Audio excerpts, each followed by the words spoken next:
জয় হিন্দ। আজকে দেখব রুট কয় প্রকার, টাইপস অফ রুট। রুট কত প্রকারের হয়। তো আমরা জানি যে যে ট্যাপ রুট। ট্যাপ রুট প্রত্যেকটা গাছেই থাকে, একে বলি আমরা প্রাথমিক রুট। যেমন প্রত্যেকটা গাছের এরকম করে ট্যাপ রুট থাকতেই হবে, এটাকে বলছি আমরা ট্যাপ রুট। মানে পুরোটা গাছে, প্রত্যেকটা গাছে ট্যাপ রুট থাকে, তার জন্য একে বলি প্রাথমিক মূল বা ট্যাপ রুট। মানে প্রত্যেকটা গাছেই ট্যাপ রুট থাকে, বোঝা গেল। তারপরে আছে একটি হচ্ছে ক্লাইম্বিং রুট। ক্লাইম্বিং রুট কি? ক্লাইম্বিং রুট হচ্ছে যে কোনো গাছ নিজের সাহায্যে দেওয়ালের উপরে চড়ে বা বাঁশের উপরে চড়ে, সিকটির উপরে চড়ে, তাহলে এই সব গাছকে আমরা বলবো ক্লাইম্বিং রুট। তাহলে কি কি আসবে? উদাহরণে আসবে, এক নম্বরে আমরা দেখি বাড়িতে লাগাই, দেওয়ালে উপরে ওঠে, মানি প্ল্যান্ট। এছাড়াও কিছু শাকসবজির মধ্যে কিছু গাছ আছে, যেমন হচ্ছে করলা গাছ আছে, পটল গাছ আছে। এরা নিজের সাহায্যে একটা মূল বার হয়, যেগুলো শিকড় বলি আমরা, ওটাকে ধরে ওরা উপর দিকে উঠতে সাহায্য করে। তাহলে এই সব গাছগুলো যত রকম আসবে নিজের সাহায্যে উপর দিকে ওঠে, তাকে বলবো আমরা ক্লাইম্বিং রুট। তাহলে বোঝা গেল ক্লাইম্বিং রুট।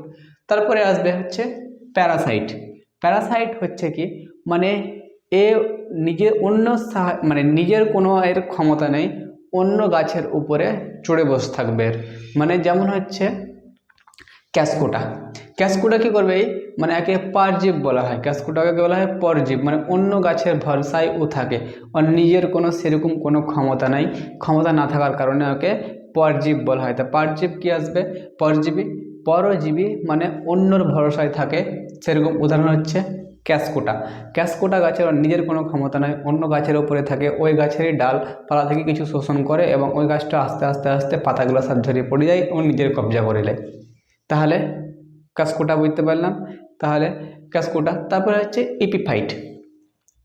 ইপিফাইট মানে কি হচ্ছে? ইপিফাইট হচ্ছে যে একটা কোনো গাছ, এরকম কোনো একটা গাছ আছে, এই গাছের একটা ডাল বার হয়েছে, এই ডালের মধ্যে একটি গাছ হয়ে গেছে,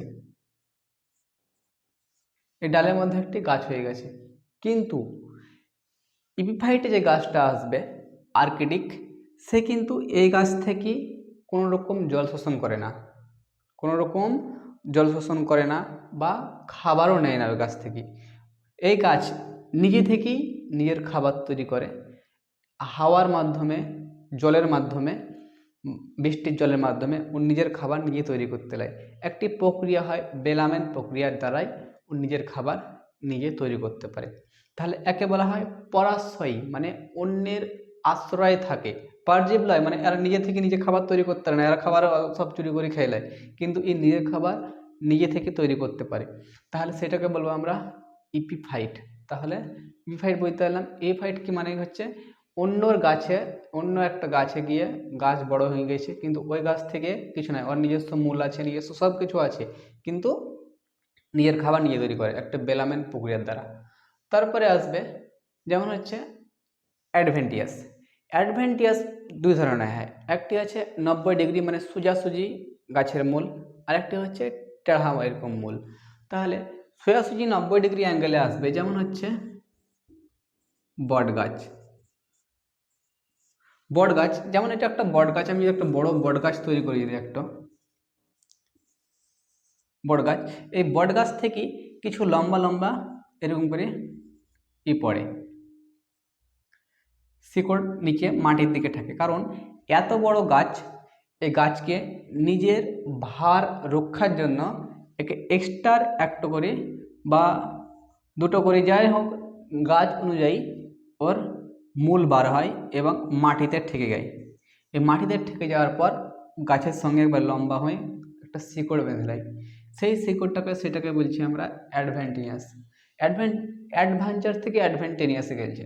তাহলে অ্যাডভেন্টেনিয়াসে কী আসবে? লম্বা লম্বি সোজাসুজি যে গাছের গাছ আসবে, মূল আসবে, সেটাকে বলবো আমরা অ্যাডভেন্টিয়াস মূল বা রুট। তাহলে আমরা বুঝতে পারলাম বট গাছ একটি সোজাসুজি লম্বভাবে নিজের মূল বার করে এবং গাছকে সাপোর্ট দেওয়ার জন্য। ঠিক একই রকমভাবে, মানে এরকমভাবে এবার তিচ্ছা, মানে তিচ্ছা এরকম হয়ে থাকে, এরকম হয় মূল বার হয়, এরকম হয়। কোন কোন গাছে? যেমন হচ্ছে আখ, ভুট্টা। তাহলে আখ ভুট্টা গাছ, মানে যখনই আখ যখনই বড় হয়ে যায়, তখনই উপর দিকে আর বেশি ভারী হয়ে যায়। তার জন্য কি করে ওকে নিজে থেকে একটা এক্সট্রা মূলের সাপোর্ট হয়। তার জন্য যখনই আখ এরকম লম্বা বড় হয়, এরকম লম্বা বড় হয় তখনই এই নিচের দিকে এরকম করে কিছু মূল বার হয়, মাটির দিকে লেগে থাকে, এরকম করে মাটির দিকে লেগে থাকে, নিয়ে মূলটা কি হয়, গাছটা ওপর দিকে ওঠে। সেরকমই ভুট্টা,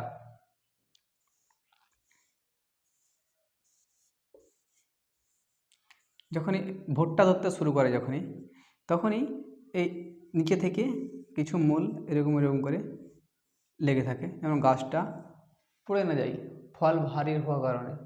তার জন্য এটাকে বলছি অ্যাডভেন্টেনিয়াস। তাহলে অ্যাডভেন্টেনিয়াসে কী কী আসবে? দু রকমই আসবে। এক হচ্ছে লম্বাভাবে সোজা নিচের দিকে পড়বে যে মূল, আর একটা হচ্ছে তির্ছাভাবে যেরকমভাবে যে মূল আসবে সেরকম। এগুলো হচ্ছে মূল। তাহলে মূল কয় প্রকার? মূল হচ্ছে সাধারণত একটা হচ্ছে ট্যাপ রুট, প্রত্যেকটা থাকবে। ক্লাইম্বিং রুট, যা উপর থেকে নিজে থেকে উপরে চড়বে। তারপরে হচ্ছে প্যারাসাইট রুট, হচ্ছে যারা অন্য গাছের ওপরে থাকবে, ওই গাছ থেকে জল শোষণ করবে, ওই গাছ থেকে নিজের খাবার কেড়ে খাবে, আর ওই গাছকে আস্তে আস্তে মেরে দিবে। যেমন হচ্ছে ক্যাসকোটা, যে হচ্ছে এপিফাইট, মানে ওই গাছের ওপরে থাকবে কিন্তু ওর কাছ থেকে কিছু নেবে না, শুধু খালি আশ্রয় নিয়ে আছে ওর কাছে, যে আমি তোমার কাছে মাথায় থাকছি চেপি, আমি নিজে থেকে খাবার সব তৈরি করে দেবো। সেরকম হচ্ছে আর্কিডিক। তারপর হচ্ছে অ্যাডভেন্টেনিয়াস, মানে হচ্ছে একটা থাকে নম্বর, যেমন হচ্ছে বট গাছ, সোজাসুজি নিজের রুট বা মূল মাটিতে টাচ করবে। একটা হচ্ছে তির্ছা, মানে তিন কোণা আকারে তির্ছা মাটিতে টাচ করবে নিজের সাপোর্ট নেওয়ার জন্য। তাহলে ক রকমের মূল হলো? 1 2 3 4 5 রকমের, এগুলো হচ্ছে মূল। আর কিছু মূল যেমন হচ্ছে আমরা খাই, যেমন হচ্ছে গাজর, এগুলো খাওয়ার মেন উদ্দেশ্য যেগুলো হচ্ছে তিন, মানে এরকম কোণা আকারের থাকবে, এরকম কোণা আকারের থাকবে, সেগুলোকে আমরা খাই। যেমন হচ্ছে গাজর, বিট, মূলো, মিষ্টি আলু, শাঁকা রকম বলি আমরা, এগুলো হচ্ছে মূল। কিন্তু আমরা গাছের মূল আমরা খাই। কিন্তু এছাড়াও যেমন পেঁয়াজ, পেঁয়াজের মূল কিন্তু আমরা খাই না, পেঁয়াজের নিচে মূল থাকে। যেমন হচ্ছে আদা, আদার মূল আমরা খাই না, আদার মূল নিচে থাকে। তাহলে কোন কোন আমরা মূল খাই? এক নম্বরে আসবে গাজর, বিট, মূল, আমরা মূল খাই। কিন্তু আমরা যেসব জিনিসের খাই না, মাটির তলে থাকলে কিন্তু সেটা মূল আমরা খাই না। বুঝতে পারলাম মূলের টাইপ? মূলের টাইপ হচ্ছে 5 রকম টাইপের। নেক্সট ভিডিওতে এবার এর পরের টপিক নিয়ে আলোচনা করব। জয় হিন্দ।